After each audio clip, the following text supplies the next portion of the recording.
So, anyone else ever notice that the default high scores in this game are all characters from The Simpsons?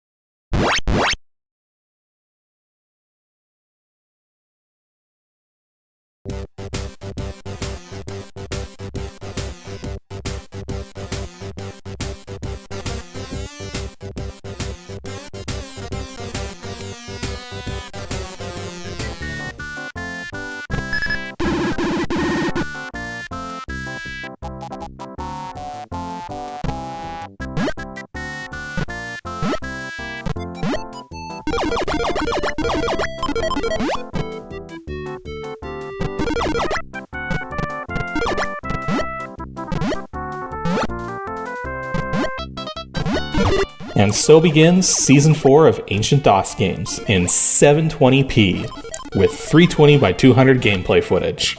Hey, believe it or not, it helps make the pixels less fuzzy. Anywho, I've decided to kick things off with Cosmo's Cosmic Adventure, a fairly simple game where the aliens are cute and colorful, as opposed to, this. Now, this game's somewhat interesting because I can't quite tell who the target audience is. The main character is a young alien boy, and the artwork lends itself to be aimed at kids. But this game is exceedingly difficult and can be incredibly frustrating to the point where I don't think a lot of kids would be able to beat it. Now, I already know what some of you are already thinking based on the emails I got between the last video and now. How in the world can this game be that hard? Several viewers had played the game as a kid and found it fun and didn't have any troubles.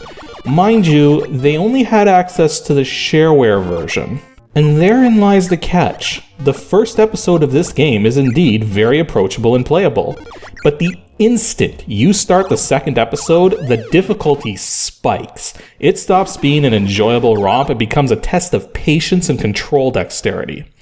Now, the game has unlimited lives and the ability to save your progress, but it doesn't make the game any less difficult, and we'll go into the specifics as we get further into the episode. All of that said, the game's not bad by any means, it's just a lot harder than it should be.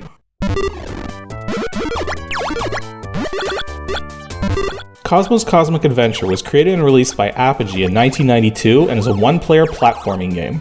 It supports EGA 320 by 216 color graphics, and as for audio, it only supports the PC speaker for sound effects and only supports the ad-lib for music. Now, this is sort of a transitional thing that a number of games did back when the ad-lib was new, since it was difficult to handle both sound and music at the same time on an ad-lib card. But because this game came out in '92, I'm willing to bet it's one of the last games ever made that lacked ad-lib sound effects while still providing ad-lib music. As for its current release state, it's still shareware, and while I was originally going to link everyone to the GOG.com website, I kind of discovered about a week ago that it's actually $1 cheaper to buy it straight from the brand new 3D Realms storefront at www.3drealms.com, being $5 there instead of $6 at GOG. And granted, it's such a minute difference, I guess it comes down to where you want your accounts and games and everything. If you would rather have a physical copy, just keep in mind they're pretty hard to come by, seeing as how they were only ever distributed by mail order. And even discs only containing the shareware version tend to fetch over $20 on eBay. The story for this game is thankfully really simple, and kind of identifiable for young kids. A young alien boy known as Cosmo is traveling with his parents to Earth for his birthday because the one thing he wants to do for his birthday more than anything else is go to Disney World. However, during their flight, someone must have taken their eyes off of the long-range scanners or something as a comet crashes right into the ship, knocking them off course and forcing them to make an emergency landing on an unknown planet. While Cosmo's dad begins repairs, Cosmo himself goes off to just explore and have some fun, but comes back to find that his mother and father are missing. Furthermore, he spots some rather big footprints in the ground and worries that some weird alien may have taken them away with plans to eat them for supper. It's thus up to Cosmo to find his parents and rescue them from whatever it is that's taken them away. In terms of the gameplay, this game is really simple. You have controls to move left and right, controls for looking up and down, a jump button, and a bomb button. Now, you might think bombs are your main weapon, since they technically are. You'll be defeating most enemies by jumping on them, like in the Sonic and Mario games. The bombs are typically used to defeat the more difficult enemies in a single punch, to set off chain reactions with other bombs that you can't reach, and they can also be used to blast apart certain kinds of obstacles. One thing you may notice pretty quickly too is that there's no lives counter, as the game gives you unlimited lives, which is a good thing considering how difficult this game gets later in. You also have an energy bar, and as was tradition with Apogee titles by this point, you can survive at 0 health, though taking a hit when your health bar is empty is not recommended. You refill your health by collecting special hexagonal modules that you find scattered around, plus every episode has 2 burgers hidden somewhere amongst the different levels, each capable of increasing your maximum health by 1 point. One key feature of the game which helps set it apart from typical platformers is Cosmo's suction cup hands, which allows Cosmo to easily cling to walls simply by moving into them. Once you've clung to a wall, you can look around with the arrow keys, or you can jump. Now, this process can actually be slightly finicky, though it's really not that bad once you get used to it. You lightly tap jump if you just want to fall, you hold jump down if you want to gain some height, and regardless of which of those you do, you press into the wall again to grab it again. And the thing here is that one's natural reaction might be to hold against the wall while trying to jump, but if you do this, you'll just immediately re-cling to the wall. So it takes a little practice to get used to this, but it ultimately works well enough. And it's important to note though that you can't cling to every kind of surface, and I feel the game suffers a little as a result of this because it feels completely arbitrary. If you're up against a solid wall, you should be allowed to cling to it unless there's some physical reason why it doesn't make sense to cling to it. But some walls which look solid enough aren't actually up to the tile boundaries and thus can't be grabbed. Mind you, they did get at least a little creative with this, as there's some levels with icy walls or slippery surfaces where if you try to grab onto them, you'll slide down them until you reach the bottom or reach a spot that's not slippery. Actually, speaking of the ice, that's one thing that's unusual, is that ice in this game is not intrinsically slippery as in most platformers.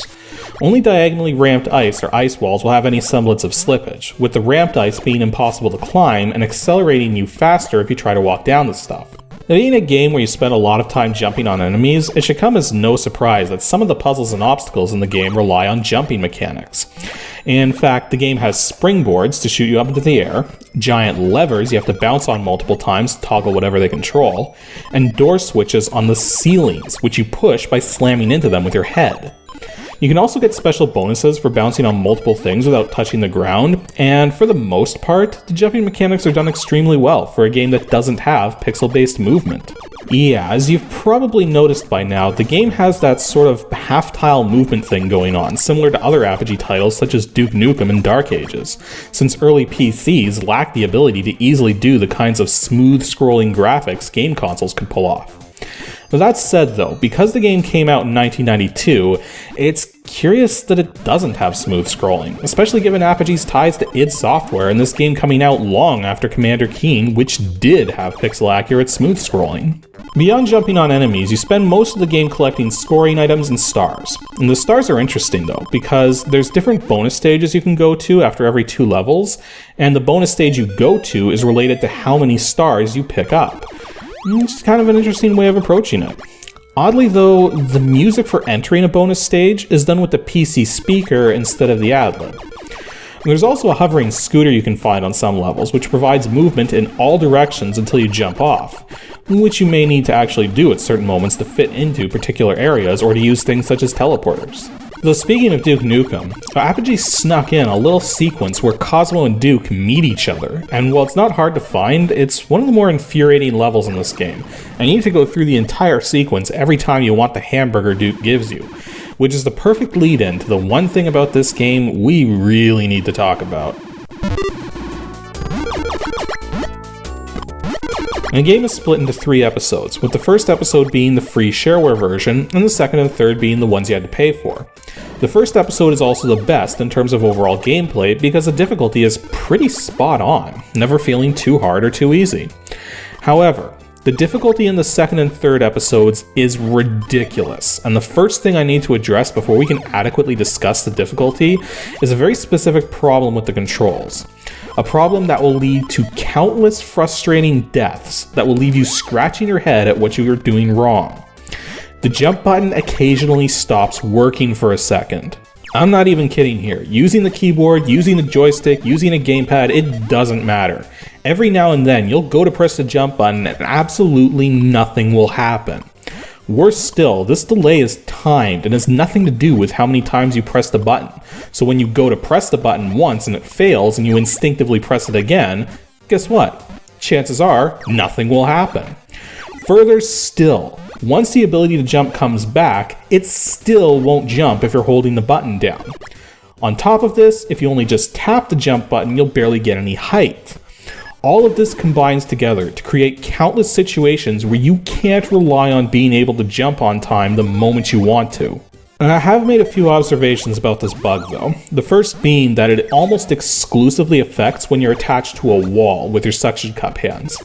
And I've also noticed that the game has a variable being tracked to prevent jumping if there's not enough headroom to do so.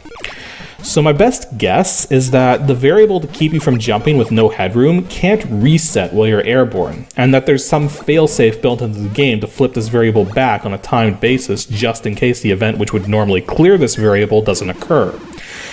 That's just a guess though, based on my observations, but this issue makes the game numerous times harder than it needs to be. The other major issue as far as the difficulty is concerned is that the levels don't have any checkpoints. Now, the levels aren't exactly long, but they aren't exactly short either, with the average level taking 3 to 5 minutes to clear once you know how. But if you get far into a level and die for a stupid reason, like the jumping failing, that means you have to go through everything all over again, and chances are when you get to that same part again, you're probably just going to die again from the same issue.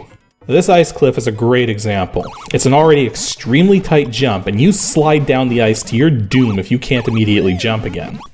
Combined with the jumping bug I just mentioned, this ends up being the most difficult jump in the entire game for all the wrong reasons. And yes, it's right after the sequence with Duke Nukem, meaning you're probably going to have that entire interlude promoting Duke Nukem 2 embedded in your brain by the time you're finished with this level.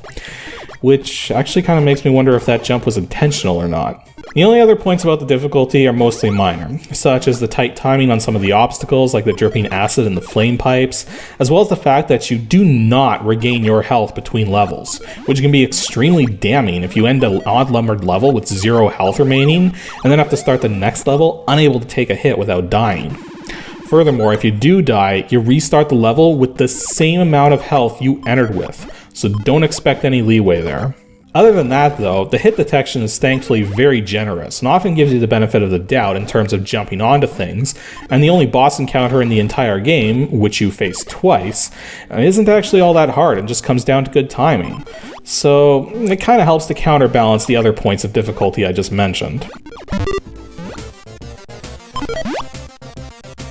Overall, Cosmo's Cosmic Adventure may look all cute and kiddified, but don't let its exterior fool you. This is hardcore platforming action right here.